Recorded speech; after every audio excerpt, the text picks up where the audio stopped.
안녕하세요. 저는 충격적인 사건으로 결국 남편과 이혼하고 홀로서기하고 있는 50대 여성 이혜숙이라고 합니다. 지금 이 글을 쓰면서도 손이 덜덜 떨립니다. 평생을 시어머님 모시고 뒤늦은 일을 하며 살뜰히 살아왔는데 어느 날 설비 기사님이 화장실에서 던지신 그 한마디 때문에 제 30년 결혼 생활이 송두리째 뒤집혔습니다.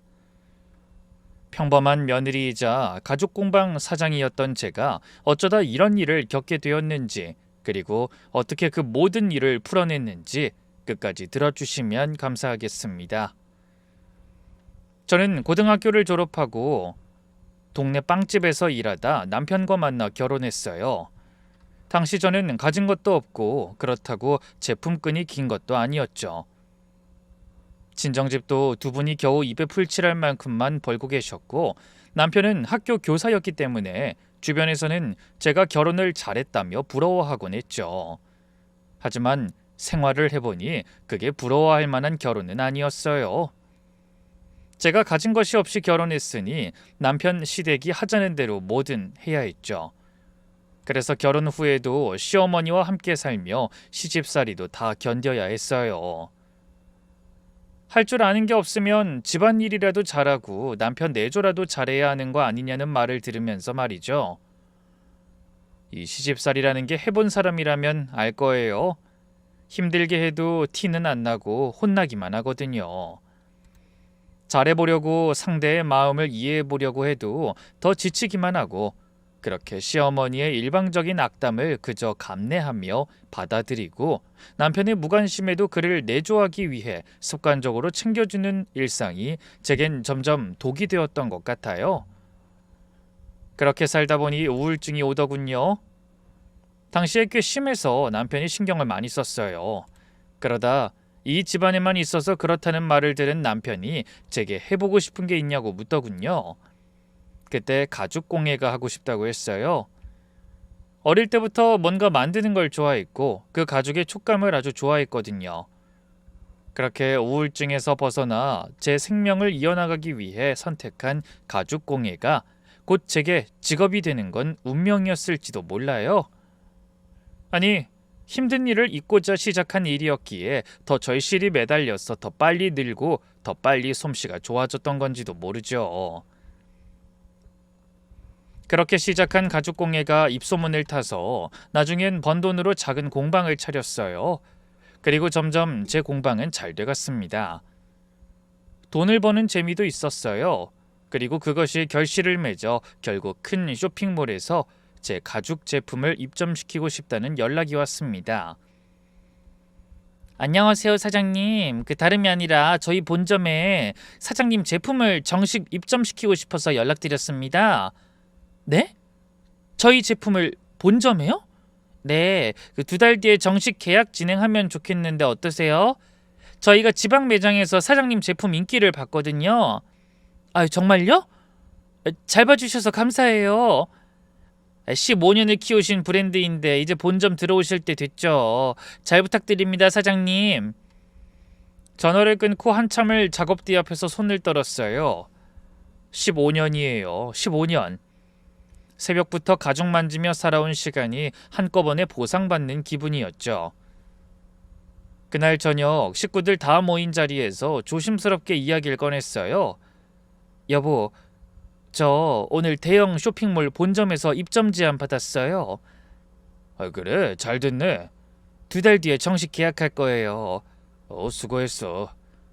남편은 그렇게 짧은 말 2마디 던지고 박수만 2번 짝짝 치고 말았어요. 그 반응이 좀 서운했지만 남편보다 더 차가운 분은 따로 계셨죠. 너 정말 눈치가 없는 거니? 정신이 없는 거니? 네 아비 앞에서 그렇게 잘난 척하고 싶어? 시어머님이 수저를 탁 내려놓으셨어요. 잘난 척이라뇨. 좋은 일이라서 빨리 전해주고 싶었던 건데.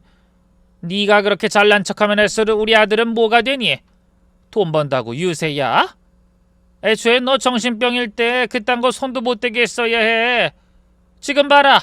너 가죽 공방 한다는 것도 다 진짜가 맞긴 해?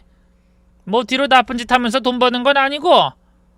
내가 아무리 봐도 이해가 안 돼서 그래.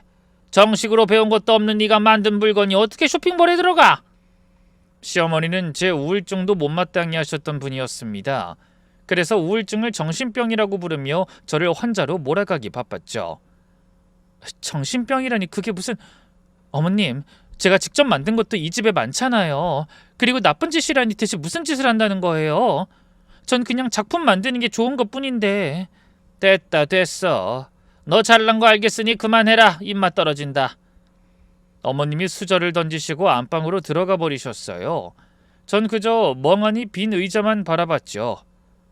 그날 밤 안방에서 남편이 말했어요. 당신 어머니 앞에서 말투 좀 조심해. 자식 키워놨더니 며느리한테 무신당한다고 하시잖아. 난 내가 뭘 잘못했는지 모르겠어요. 좋은 일을 나누고 같이 기뻐하려고 한 말인데 제 어디에 잘난 척이 있는지도 모르겠고. 그냥 어머니가 하는 말을 좀 들으라는 거야. 뻗대지 말고. 그리고 공방 잘 되는 것도 좋은데 집안일에도 좀 신경 써. 시어머니 심기 살피는 것도 며느리가 하는 일이잖아. 기가 막혔지만 전 더 이상 말하지 않았어요. 30년을 그렇게 살아왔으니까요. 다음날 새벽 가게에 들른 딸 지원이가 제 손을 잡았어요. 엄마, 어제 할머니 또 그러셨어? 괜찮아. 늘 그러시는 분인데 뭐. 엄마 참지 마. 엄마가 이번에 쇼핑몰 들어가면 엄마도 어엿한 사장님이라고. 지원아, 엄마 괜찮아. 내가 안 괜찮아. 안 괜찮은 거 내가 다 아는데 맨날 괜찮대. 지원이만큼은 늘 제 편이었어요. 그땐 정말 몰랐어요. 그 소식이 우리 집안에 숨어있던 무서운 비밀을 끄집어내는 도화선이 될 줄은요. 문제가 시작된 건 그 다음 주부터였어요. 며칠 뒤 시장에서 단골 손님이 저를 공방 한쪽으로 끌고 가시더라고요.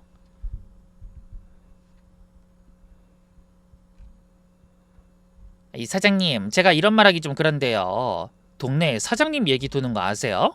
무슨 얘기요? 사장님이 정신병 걸렸다는 이야기가 계속 돌아요. 사람을 함부로 대한다. 정신이 나갔는지 위아래도 못 알아본다고요. 네? 누가 그런 말을 해요? 저도 다른 손님한테서 듣긴 했는데 그냥 동네에서 그런 소문이 도네요. 제가 멀쩡한데 누가 그런 소문을...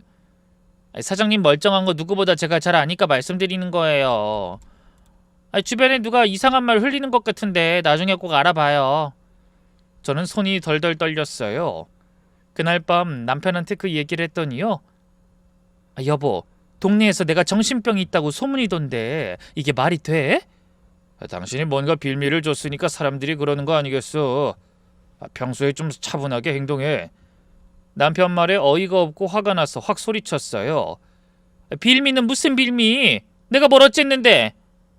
당신은 내가 정신병이라는 소문 돈다는 말에 그런 식으로밖에 대답 못해? 진짜로 내가 정신병 걸렸다고 생각하는 거야?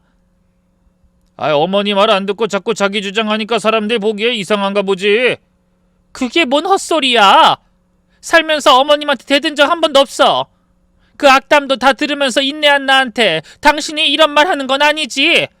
내가 어떤 취급당했는지 알면서. 그래서 나더러 당신 편 들라는 거야? 다른 사람들도 다 그렇게 살아. 당신만 힘든 척하지 마. 전 순간 분노가 치밀었습니다. 순간 이혼 생각이 확 나더군요. 그때 제가 변했다는 걸 깨달았어요. 예전엔 이런 부당한 일에도 참을 수밖에 없었거든요. 돈도 못 벌고 아무것도 못하는 제가 이혼해봐야 갈 곳도 없고 힘들기만 할 거라는 생각이었으니까요. 그런데 제가 직접 돈을 벌고 있으니 그런 생각이 안 들었어요. 나도 돈 벌고 내 몫을 할 수 있는데 왜 나만 참아야 하냐, 이런 생각이 확 들었어요. 낮았던 자존감이 높아지면서 생긴 변화였습니다. 그래도 참았습니다. 이런 싸움으로 이혼 이야기라는 건 아니라고 생각했거든요. 하지만 그날 이후로 저는 신경이 곤두서 있었습니다. 마음을 가라앉혀야 하는데 마음대로 안 되더라고요. 그러다 하루는 화장실에서 샤워를 하는데 환풍기에서 이상한 소리가 들리기 시작했어요. 딸깍 윙. 처음엔 그냥 환풍기 모터가 오래돼서 그런가 보다 했어요. 근데 매일 신경에 거슬리는 소리가 나는 거예요. 참으려고 할 때마다 더 들리니 미쳐버리겠더군요. 그런데 며칠 뒤 제가 화장실에 들어가 있는 동안 환풍기가 아예 멈춰버렸어요. 이참에 고쳐야겠다 싶어서 기사님을 부르기로 했습니다. 가족들한테 이야기하려다가 굳이 이야기해서 뭐 하겠나 싶어 이야기 안 했죠. 그런데 기사님이 오는 그날 점심 무렵 시어머님이 갑자기 외출 준비를 하시더라고요. 어머님 어디 가세요? 동네 약 좀 타러 간다. 그렇게 시어머님은 일찍 나가셨고 전 별 생각 없이 화장실 문을 열어두고 기사님을 안내했어요. 기사님 여기 환풍기예요. 한번 봐주세요. 네 사모님 사다리부터 좀 가져올게요. 그게 그날 오후 2시 무렵이었어요. 그 순간이 제 30년 결혼 생활의 끝장내는 시작이 될 줄은 정말 꿈에도 몰랐답니다. 박 기사님이 사다리 위에 올라가 환풍기 덮개를 천천히 떼어내셨어요.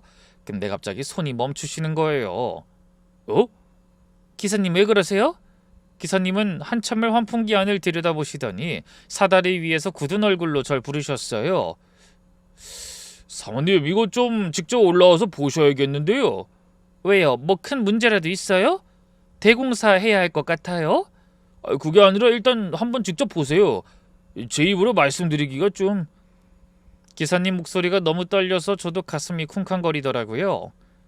사다리에 올라가 환풍기 안쪽을 들여다본 순간 저는 다리가 풀려 사다리에서 미끄러질 뻔했어요. 이게 뭐예요, 기사님? 환풍기 안쪽 모서리에 손톱만한 까만 렌즈가 박혀 있었어요. 그것도 정확히 욕조와 변기 쪽을 향했어요. 옆에는 작은 녹음기 같은 것까지 같이 붙어 있었죠. 사모님 이거 카메라예요. 그것도 무선으로 신호 보내는 비싼 모델이에요. 카메라요? 우리 집 화장실에 카메라가 왜 있어요? 사모님 그 정신 차리시고 사다리 내려오세요. 일단 앉으셔야 돼요. 기사님 저 다리가 안 움직여요. 사모님 손 좀 주세요. 제가 잡아드릴게요. 천천히 내려오세요. 저는 거실 소파에 주저앉았는데 손이 덜덜 떨려서 물컵도 못 들겠더라고요. 기사님이 제 옆에 앉으셔서 천천히 말씀하셨어요. 사모님 솔직히 말씀드릴게요. 이거 우연히 단 거 아닌 것 같아요. 딱 봐도 작정하고 단 것 같은데 한두 푼짜리 장비도 아니고요.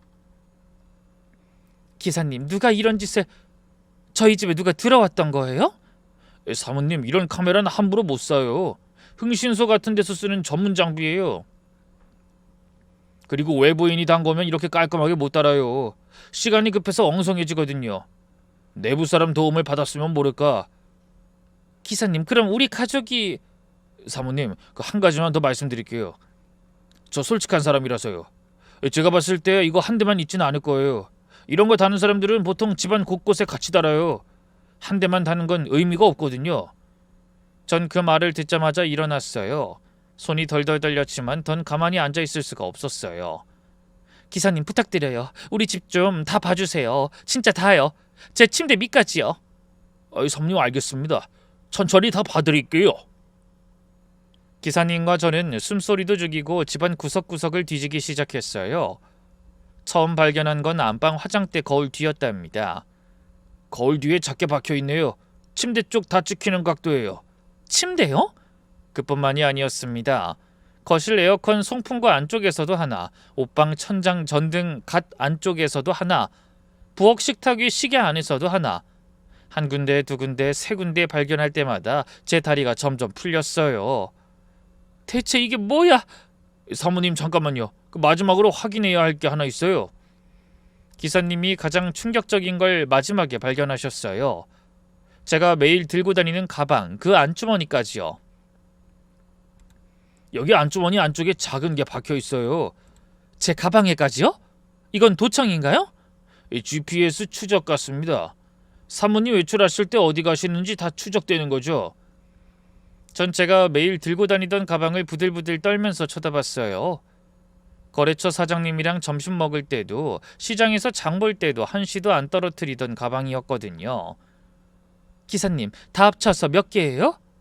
카메라 7개에 녹음기까지요. 사모님 이거 보통 일 아니에요. 기사님, 누가 이런 짓을 했는지 알 수 있어요? 이게 다 무선이에요. 신호를 어디로 보내는지 추적해보면 알 수 있죠. 기사님이 휴대폰 앱으로 한참 만지시더니 표정이 굳으셨어요. 사모님, 이 신호가 다 사모님 집 와이파이에 잡혀 있어요. 그리고 신호가 제일 강하게 나오는 곳이... 어디에요? 빨리 말씀해 주세요, 기사님. 저쪽 방이네요. 전 그 자리에서 주저앉았어요. 외부인이 앉으시면 차라리 나았을 거예요. 강도, 도둑, 변태 뭐든 신고하면 되니까요. 그런데 한 지붕 아래 사는 시어머님이라뇨. 전 일단 카메라가 없는 시어머니 방으로 기사님을 데리고 갔습니다. 기사님, 말이 안 돼요. 어머님 연세가 78이세요. 그 연세에 이런 카메라를 어떻게 다세요? 사모님, 솔직히 말씀드리면 어머님이 직접 따신 건 아닐 거예요. 이건 흥신소 끼고 단 솜씨예요.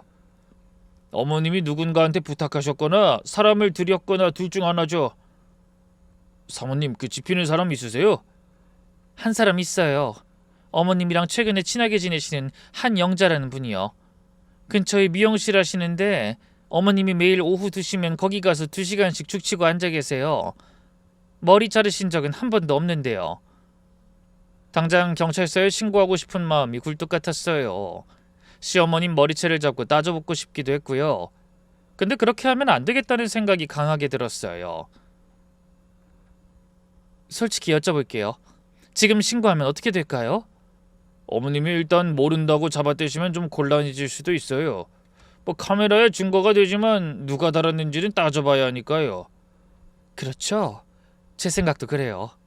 저 시어머님이랑 30년 살았는데 그분 성격 제가 잘 알아요. 본인 잘못은 절대 인정 안 하시고요. 오히려 저를 미친년 만드실 거예요. 사모님, 그럼 어쩌실 거예요? 기사님, 저 부탁 하나만 드릴게요. 네, 말씀하세요. 오늘 보신 거 못 보신 척 해주세요. 카메라도 제가 그대로 둘 거예요.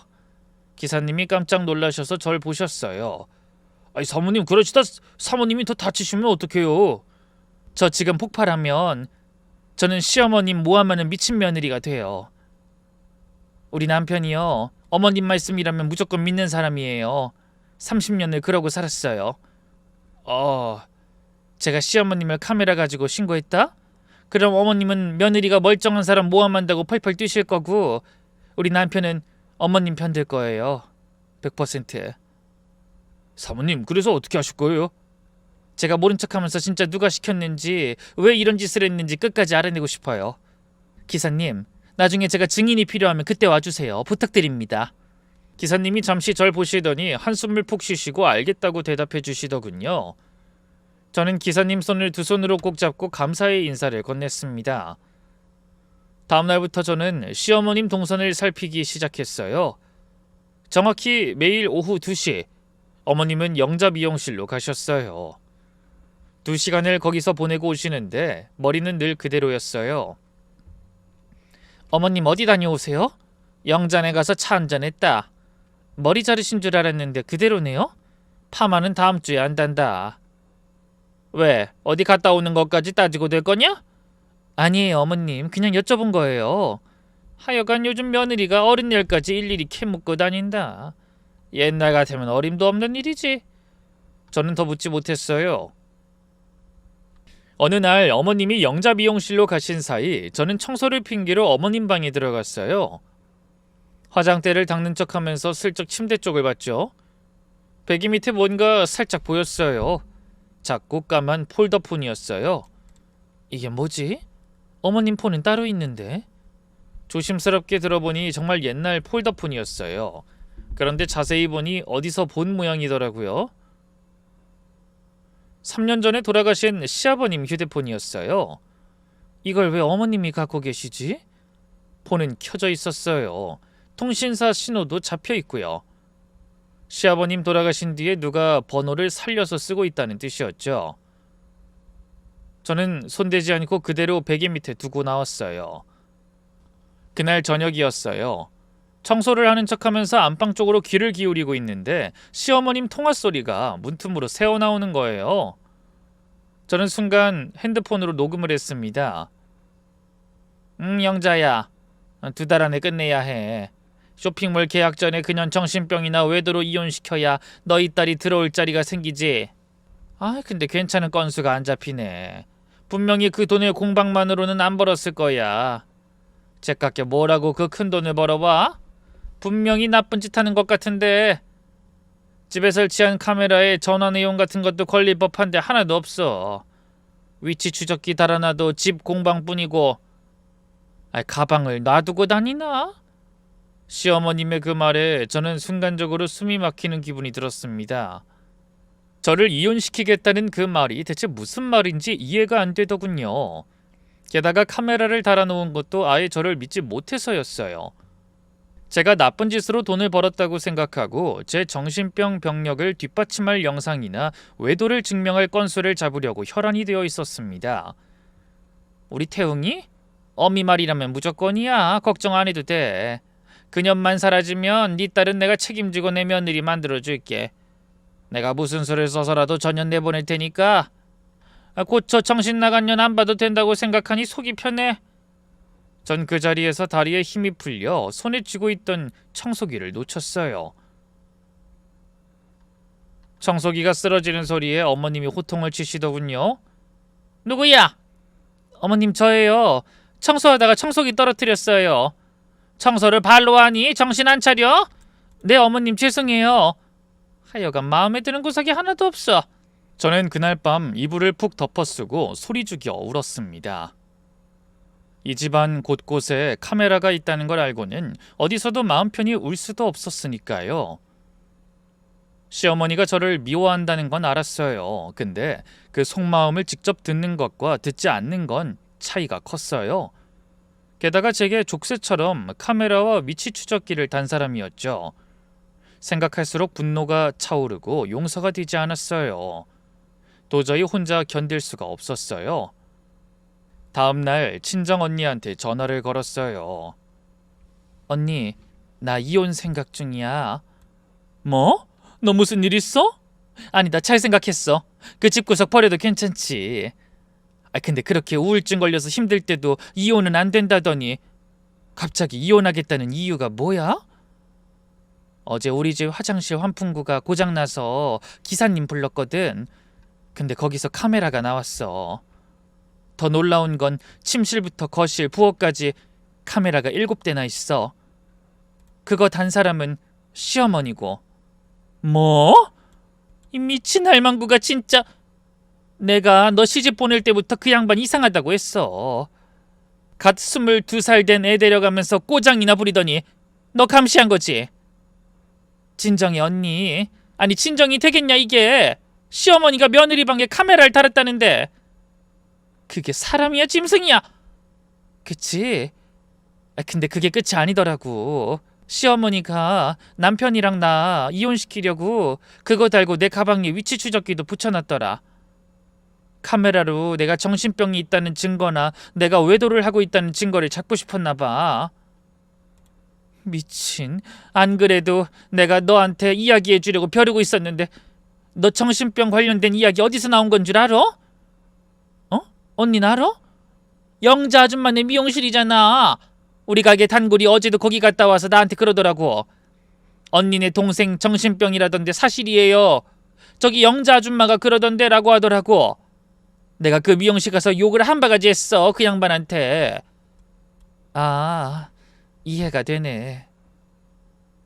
어제 내가 시어머니 대화 내용 몰래 엿들었거든. 그때 뭐라는 줄 알아? 나 이혼시키고 그 아줌마네 딸을 남편이랑 결혼시키겠다더라고. 그래서 그 미용실에서 이상한 소문이 퍼지는 거네. 나 진짜로 정신병 있는 사람으로 몰아가려고. 저는 헛웃음이 났습니다. 도대체 사람을 뭘로 보고 이딴 짓을 하는 건지. 그런데 제 언니가 저보다 더 화가 나서 흥분하더군요. 이런 미친 할망구가 진짜. 내가 진짜 가서 머리채라도 잡아야겠다. 언니 안 돼. 지금 가서 따지면 다 도망가. 그리고 이혼할 때 불리할 수도 있고. 진짜 이혼할 생각이야? 네 남편은 알고 있어? 알아도 몰라도 그 남자하고는 이혼할 생각이었어. 평생을 참으면서 살았어. 그리고 알아도 남편은 시어머니 편만 들 거야. 시어머니 말이 곧 법인 사람이잖아. 그 사람에게 난 그냥 집에 붙어있는 식모나 다름없는 거지. 그래서 헤어지는 거기도 하고. 하긴 남편이 잘 잡아줬으면 네가 이혼 생각했겠어? 시어머니만 떼내고 분가하면 될 일인데. 그렇지. 어쨌든 내가 상황 봐서 증거 다 모은 다음에 한 번에 터뜨릴 거야. 그리고 시어머니가 스스로 모든 걸 밝히고 나락가도록 만들어줘야지. 혜수가, 무슨 일이 있어도 난 네 편이야. 이혼 잘 생각했어. 응, 언니 고마워. 저는 흥신소를 찾았습니다. 시어머니와 이 일을 함께하는 듯한 영자 씨에 대해 조사하기로 했어요. 그리고 겸사겸사 그분의 딸까지 모두요.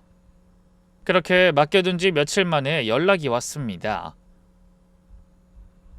뭐 알아낸 거 있나요? 그 한영자 씨 딸이요. 2달 전부터 남편분 학교 정문 앞 카페에 거의 매일 와 있었습니다. 목격자 탐문하니 바로 알아보더군요. 네?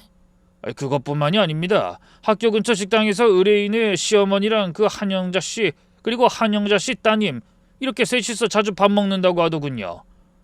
남편이 그 안에 끼어있지 않아 다행이라고 해야 할까요? 근데 문제가 좀 있더군요. 그 한영자 씨네 집에.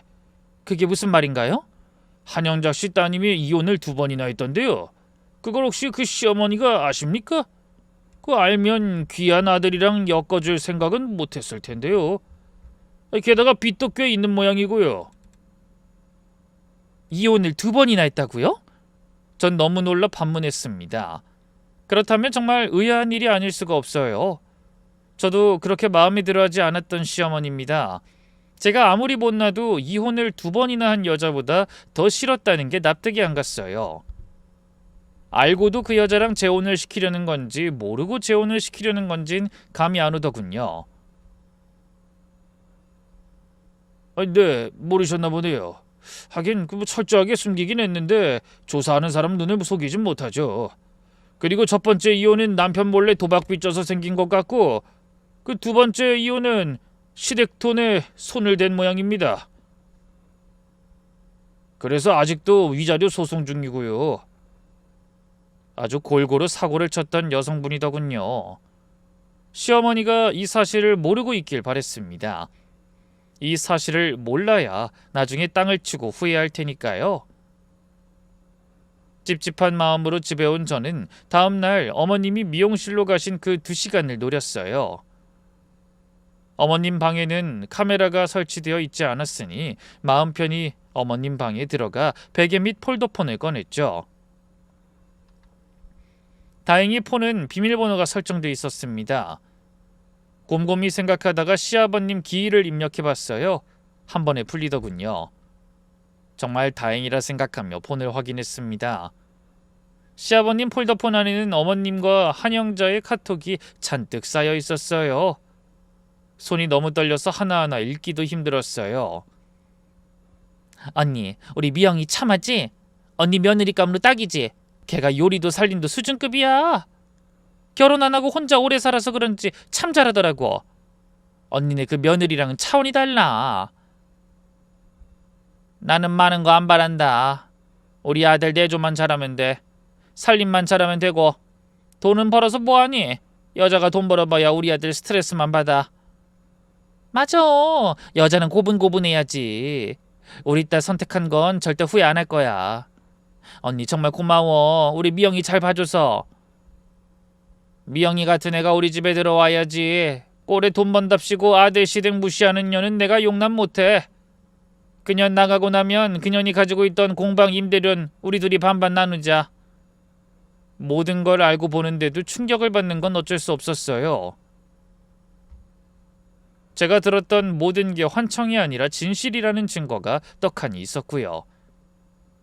저는 휴대폰을 꺼내 그 카톡 화면을 한 장 한 장 다 찍었어요. 영상으로도 찍었고요. 근데 그 와중에 이상한 점이 보였어요. 한영자 씨가 보낸 메시지 말이에요. 딸이 결혼 안 하고 혼자 오래 살았다는 말이 거슬리는 거예요. 이혼 이야기가 아예 쏙 빠져 있더군요. 의도적으로 말입니다. 카톡 처음부터 끝까지 다시 살펴봤는데 한 명이 2번 이혼했다는 얘기가 단 한 줄도 없는 거예요. 저는 폴더폰 사진첩까지 다 뒤져봤어요. 한미영 사진은 몇 장 있는데 어디에도 결혼이나 이혼 얘기는 없었어요. 그때 직감이 왔죠. 한영자, 이 여자 우리 시어머니까지 속이고 있는 거구나. 전 모든 화면을 제 휴대폰으로 다시 촬영하고 폴더폰은 그대로 베개 밑에 놓고 나왔어요. 그리고 곧 시어머니가 집에 들어왔습니다. 전 일부러 카메라가 잘 보이는 곳에 섰습니다. 다녀오세요, 어머님. 너 이 시간에 왜 집에 있어? 나가는 거 아니었어? 집에서 뭐 했어? 아무것도 안 했어요. 요즘 쇼핑몰 납품건 때문에 무리해서 그런지 몸이 안 좋아서요. 제가 시어머니의 기분을 살살 긁었습니다. 뭐? 꼴랑 그것 때문에 무리를 했다고? 너 지금 잘난 척해? 내가 뭐라고 했어? 넌 우리 아들 내조만 잘하면 된다고 했지? 어디서 싸가지 없게 잘난 척이야? 네가 뭔데? 우리 집에서 네가 뭐라도 된 줄 알아?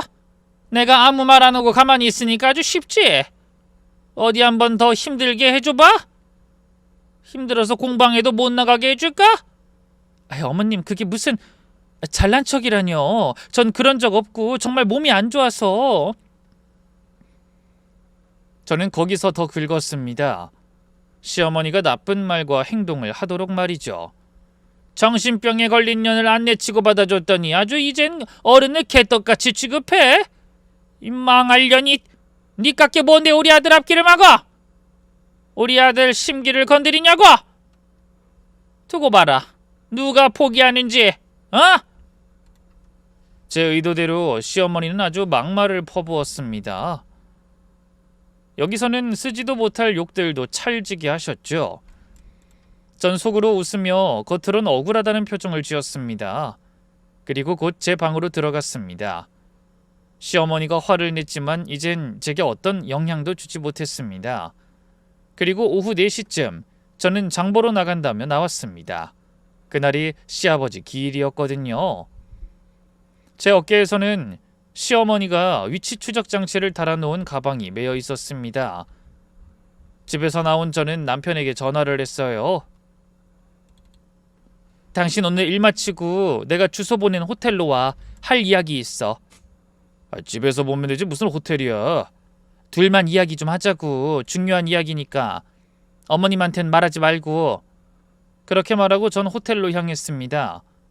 호텔은 남편이 일하는 학교와 거리가 그나마 가까웠습니다. 6시가 좀 넘는 시간, 남편이 호텔로 왔습니다. 저는 거의 2시간이 넘는 시간 동안 호텔에 있는 카페에서 남편을 기다렸습니다. 그리고 남편이 왔어요. 대체 무슨 일인데 여기까지 와서 보자는 건데? 나 당신이랑 이혼하려고. 제 말에 남편이 깜짝 놀랐는지 눈만 껌뻑거리더군요. 갑자기 이게 무슨... 당신 지금 잘 나간다고 나 버리고 새 인생 살겠다 이거야? 당신이 어떻게 나한테 이럴 수 있어? 남편은 시어머니의 속셈 따윈 모르는 눈치였습니다. 제가 말했어요. 내가 잘 나가서 나가는 게 아니라 내가 잘 나가는 걸 시샘하고 짜증내는 사람들 때문에 이혼하고 싶은 거야. 뭐? 내가 언제 그랬다고? 내가 쇼핑몰 입점하게 됐다고 했을 때 당신이랑 당신 어머님 나한테 뭐라고 했는지 기억 안 나? 나더러 잘난 척한다고 했지? 내가 잘난 척하고 싶어서 이야기했겠어? 좋은 일이니까 축하받고 싶어서 한 말이었어. 당신들도 내 가족이니까 내 일을 자기 일처럼 좋아해 줄 거라고 생각하고. 근데 왜 내가 비난받아야 하는데? 그건 비난이 아니라 뭐 걱정이었어? 그 신랄한 말투가? 그리고 당신은 지금 사태의 심각성을 전혀 몰라. 그렇게 남편과 이야기 중일 때 폰으로 연락이 왔습니다. 시어머니 전화였어요. 예, 너 지금 어디니? 오늘 너희 시아버지 기일인 것도 잊었어?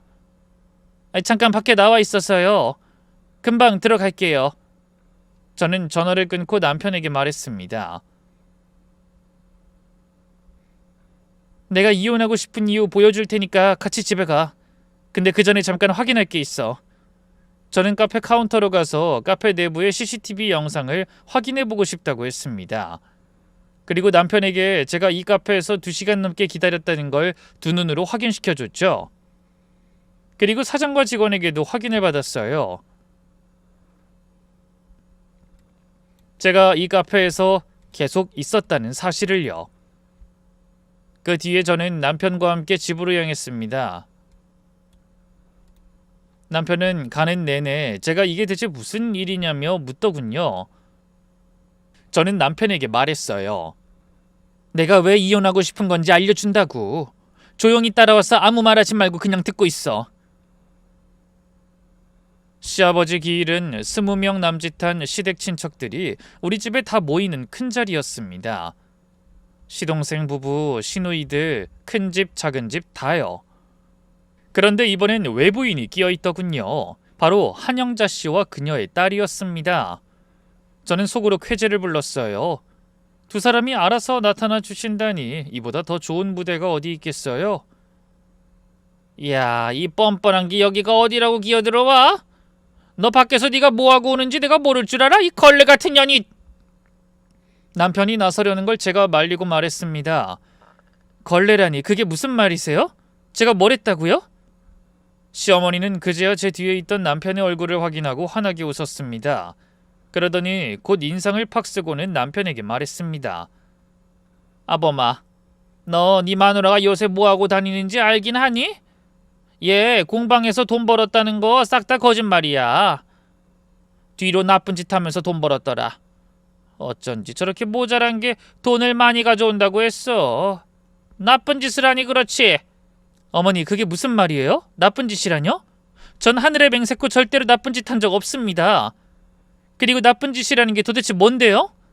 네가 딴 남자 만나면서 돈 받아 처먹는 걸 말하는 거지? 발뺌할 줄 알았어. 그래서 내가 증거 다 마련해 뒀다. 시어머니는 의기양양하게 핸드폰으로 제 위치 추적기 위치를 확인해 줬습니다. 내역을 보니 정확하게 찍혀 있더라고요. 저희 집에서 나와 호텔에서 2시간 이상 머문 내역이요. 이것 봐라. 네 마누라 딴 남자 만나고 다녀. 몸 팔면서 돈 벌었다고. 이런데도 내가 화가 안 나게 생겼어? 어떤 놈을 만나고 다니는지? 어? 어머니, 혹시 저한테 위치 추적기 달아두신 거예요? 이게 대체 무슨 짓이에요? 무슨 짓이긴? 정의 실현이다 이년아. 네가 이럴 줄 알았어. 내가 진작에 네가 밖으로 나돌 때부터 알아봤다고. 내 아들 배신하고 딴 남자 만들어 돈이나 만들어 온 년. 너 같은 년은 내가 못 받아줘. 아범이랑 당장 이혼해라. 그리고 가지고 있는 거 다 내려놓고 몸만 나가. 네가 공방 차린 것도 우리 아들이 안 도와줬으면 못했을 거니까 그것도 놔두고 가고. 참 욕심이 끝도 없더군요. 이혼도 시키고 싶은데 그 와중에 제 공방이 욕심은 났나 봅니다. 그 공방 가져봐야 기술 없으면 하등 쓸모도 없는데도 말이죠. 옆에서 듣고 있던 남편은 그야말로 어리둥절한 표정이었습니다.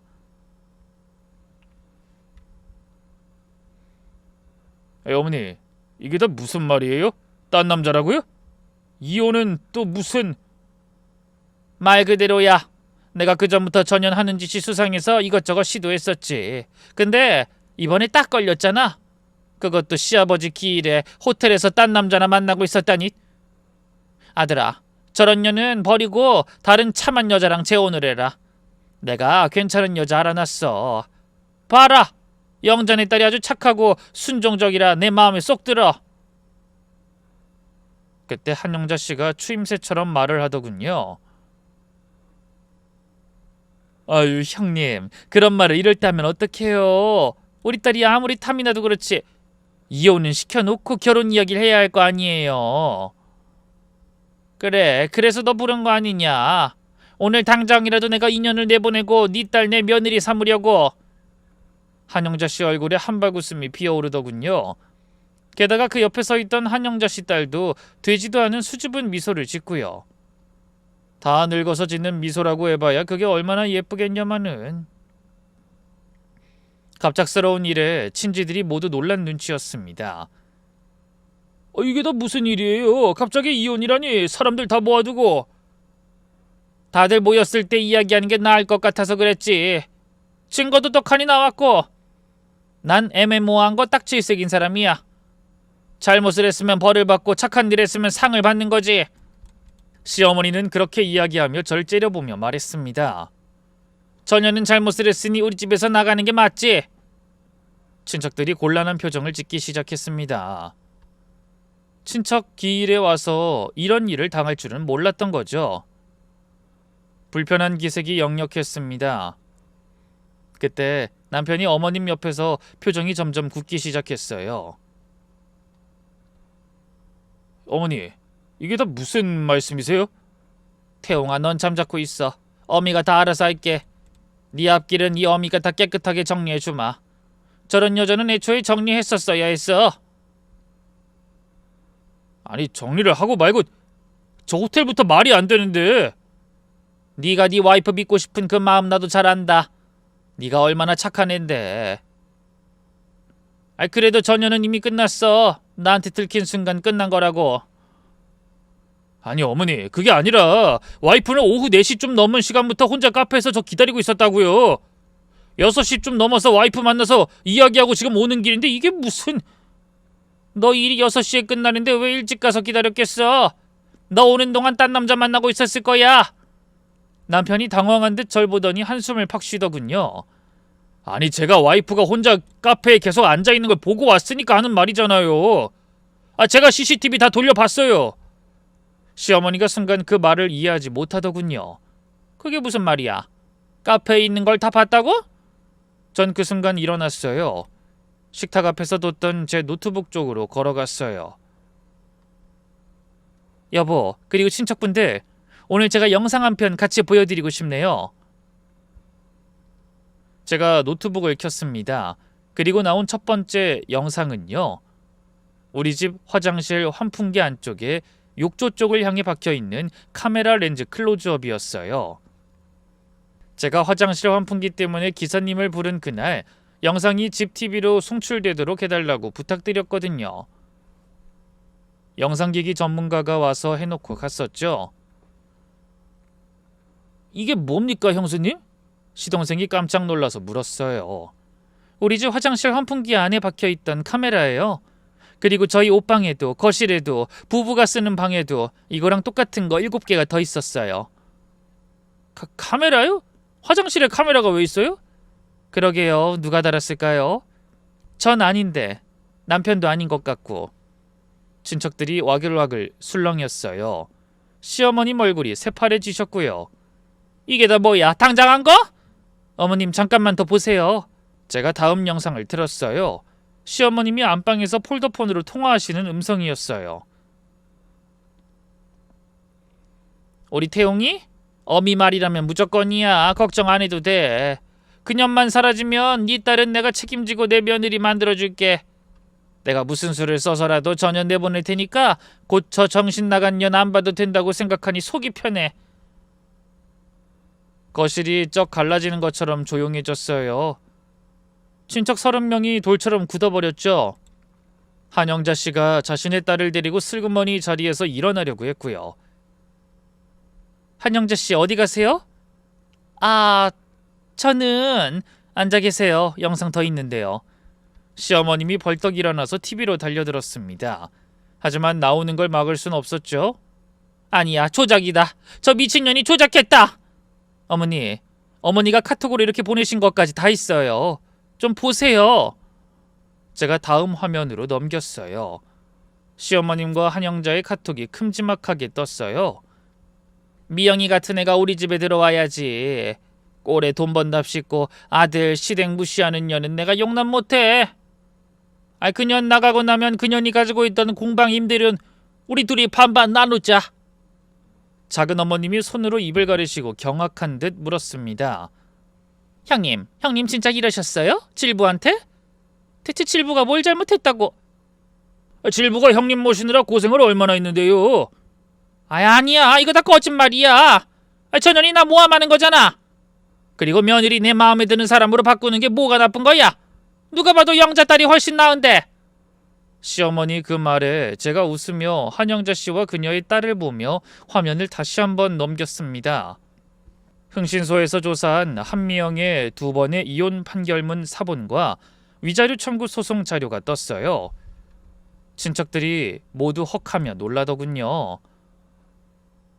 아이고 세상에, 이혼을 2번이나 했다고? 형님, 멀쩡한 며느리 놔두고 이런 사람을 들이려고 했어요? 제정신입니까? 이것뿐이면 말을 안 합니다. 이혼이 모두 돈 때문인 거 믿겨지세요? 흥신소 직원이 조사한 바에 따르면 첫 번째 이혼은 저 여자의 도박비 때문이었고 두 번째 이혼은 저 여자가 시댁 재산에 손을 댔기 때문이라고 하더군요. 그 순간이었어요. 가장 충격받은 사람이 2명 있었는데 한 명은 시어머님이었고 다른 한 명은 제 남편이었어요. 시어머님이 한영자를 천천히 돌아보셨어요. 영자야. 언니. 야, 한영자! 언니 진정해. 미영이 이혼했단 말 한마디도 없었잖아. 언니야, 그게 한 번도 아니고 2번이라고? 2번? 너 나한테 미영이 시집 한 번도 안 갔다고 했잖아. 처녀라고 했잖아. 언니야, 미안해. 그게 우리 미영이가 이런 축일년이 감히 나한테 사기를 쳐? 우리 집에 네 딸년 들여보내서 뭐 할 작정이었어? 한영자가 입을 떡 벌리고 말을 못했어요. 그런데 그때 남편이 천천히 자리에서 일어났어요. 어머니. 태영아, 넌 내 맘 알지? 다 너를 위해서였어. 뭐가 저를 위한 건데요? 대체 뭐 때문에 집안을 이렇게 들쑤신 거예요? 사람들 이렇게 다 모아놓고? 이게 대체 무슨 망신이냐고요? 난 잘못이 없어. 다 너 잘되라고 그런 거지. 너도 네 마누라 마음에 안 들었잖아. 그래서 내가 대신 참한 며느리 데려오려고. 내가 아무리 어머니 말을 잘 들어도 이런 짓은 나한테 한 번이라도 상의를 하고 했었어야죠. 제가 이혼할 의사가 없는데 왜 어머니가 이혼 이야기를 꺼냅니까? 게다가 데려온 여자가 이혼을 2번이나 했다는데 그것도 제대로 안 알아보고 아들을 내주려고 했어요? 정말로 난 몰랐어. 그냥 참한 여자인 줄만 알고. 너 나한테 이럴 순 없어. 내가 너한테 얼마나 잘했는데. 엄마, 그게 잘 되는 거야? 2번 이혼하고 빚더미 앉은 여자가 엄마 보기엔 우리 집 며느리감이야? 태웅아, 제발 생각 좀 하고 행동하세요. 제가 엄마 편드는 동안 얼마나 힘들었는지 아시냐고요? 지금도 책임 못질 행동해놓고 이제 어떡할 거예요? 남편이 친척들 앞에서 그렇게 소리를 지르는 모습은 평생 처음이었어요. 시어머님 다리에 힘이 풀려서 거실 바닥에 그대로 주저앉으셨죠.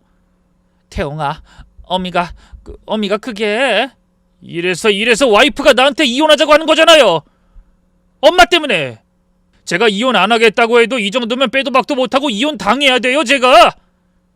태웅아, 그게 다 너 카메라의 위치 추적기 진짜 뭐 치매라도 걸리셨어요? 노망이라도 나셨냐고요? 어떻게 멀쩡한 사람한테 이런 짓을 해서 이혼 이야기가 나오도록 만들어요? 어떻게? 이렇게 많은 사람들 앞에서. 다들 놀란 눈으로 남편을 바라봤습니다.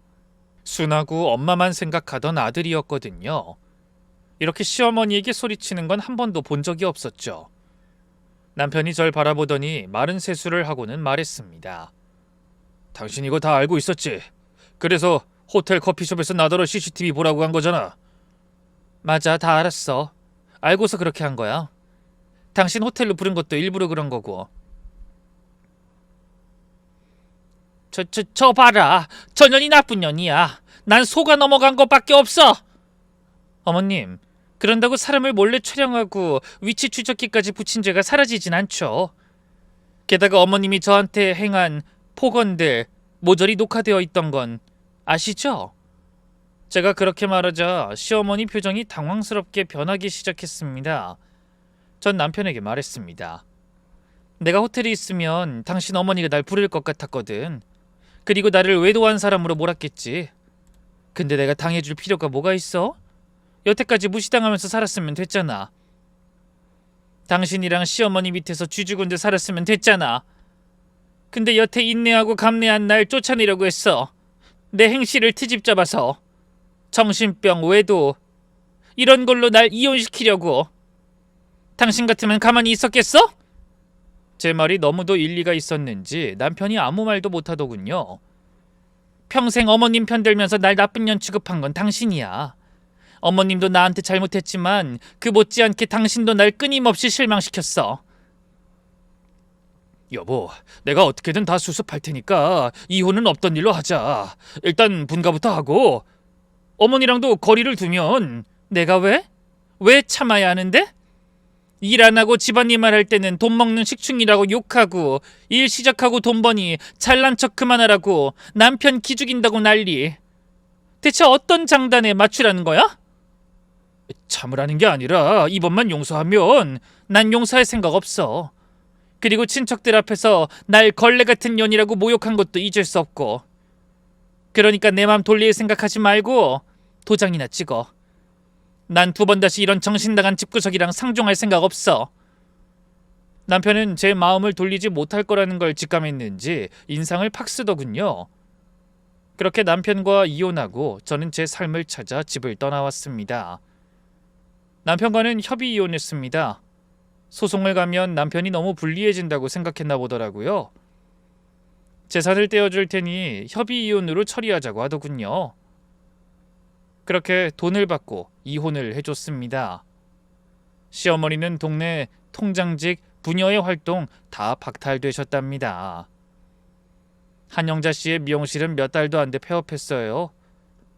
남편은요, 저랑 협의 이혼하고 본가에 어머님 혼자 두고 자긴 따로 원룸을 얻어 나갔어요. 평생 어머님 곁에서 한 번도 안 떨어졌던 사람이 처음으로 혼자 살게 된 거예요. 어머님이 매일 전화하셨지만 남편은 한 번도 안 받았다고 들었어요. 그렇게 이혼을 통보하고 이혼 소송이 진행되는 동안 친정언니 떡볶이집에 들렀다가 집으로 돌아오는 길이었어요. 동네 한복판을 지나는데 갑자기 골목 어귀에서 고함 소리가 들리는 거예요. 이년아, 네가 날 속였어! 내가 뭘 속여? 누가 누굴 속였다는 거야? 귀에 익은 두 목소리였어요. 발걸음을 멈추고 골목 안쪽을 들여다봤죠. 그런데 거기서 시어머니랑 한영자 씨가 폐업한 미용실 앞에서 머리채라도 잡을 듯이 싸우고 계신 거예요. 한영자 씨 딸이 2번 이혼한 일과 도박빚이 있다는 소문이 동네에 다 퍼진 직후였거든요. 그때 시아버지 기일에 싸울 줄 알았는데 한영자 씨가 잘 도망 다녔는지 시어머니가 이야기도 못했다고 하더군요. 그러다 오늘 딱 마주친 모양이었습니다. 한영자, 너 어떻게 나한테 이럴 수 있어? 미영이 2번 이혼한 거 한마디도 안 했잖아. 언니야, 무슨 소리라는 거야? 내가 우리 미영이 흠을 어떻게 언니한테 다 말해? 흠? 2번 이혼한 게 흠 정도냐? 그게 어디 우리 집 며느리 자리에 들어오는 게 가당키나 해? 누굴 속이려고? 그 말에 한영자가 갑자기 폭발하는 거예요. 동네 사람들이 다 쳐다보고 있는데도 더 크게 고래고래 소리를 지르셨어요. 속이긴 누가 속여? 그리고 속을 뻔한 건 나도 마찬가지거든? 나도 너 같은 여자한텐 내 딸 절대 못 맡겨. 뭐? 저렇게 멀쩡하고 자기 손으로 가게까지 일군 며느리도 어떻게든 꼬투리 잡아서 이혼시키려고 난리친 사람이? 너 지금 뭐라고 했어?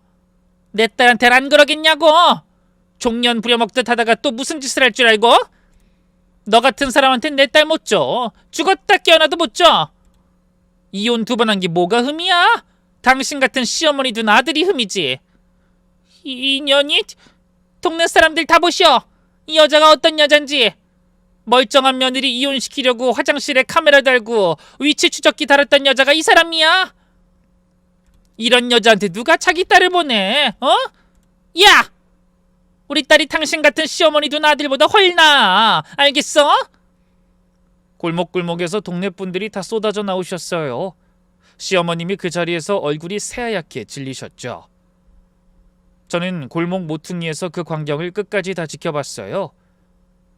굳이 가서 말 한마디 더 보탤 필요가 없었죠. 저는 조용히 돌아서서 가게로 향했어요. 그날 이후 시어머님은 동네에서 완전히 외톨이가 되셨답니다.